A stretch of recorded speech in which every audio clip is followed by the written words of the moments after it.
talk about breathability. I think in retrofit, heat and moisture are joined at the hip. There's certainly a lot of discussion that vapor openness is what's needed and not breathability. Breathability is a combination of vapor openness and sorptivability. So sorptivability is the ability of the fibers to adsorb and desorb moisture. And when the moisture is adsorbed, it's physically bound to the fiber, so it doesn't behave like liquid water, and it's held in a very safe form. And that provides a really effective moisture buffer within the building fabric. If you just have a vapor open material, you don't have the buffering effect. Now, in many situations, that's okay.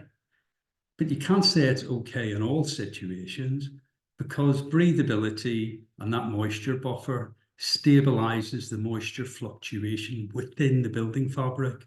So it is not a substitute for ventilation. It's about creating a stable humidity and moisture environment within the building fabric.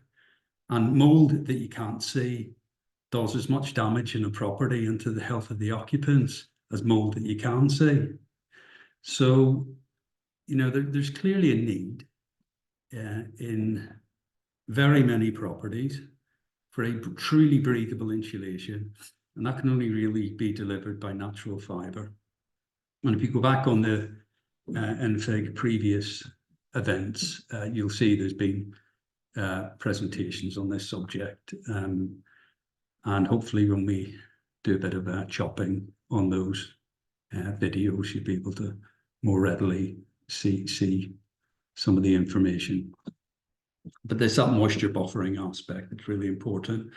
And again, probably a better understanding of breathability is needed, because I think there's an element of the retrofit community that are really sold on natural materials, but they don't really understand breathability. So they're sort of selling the notion of breathability as a substitute for ventilation. So what you shouldn't do, say, is if you've got a damp wall, is think, well, I'll put some natural fibre insulation on that, and because it's breathable, it'll sort the damp problem out. It doesn't. You know, breathability is about managing the fluctuation that you can get in certain building fabrics, particularly in older ones.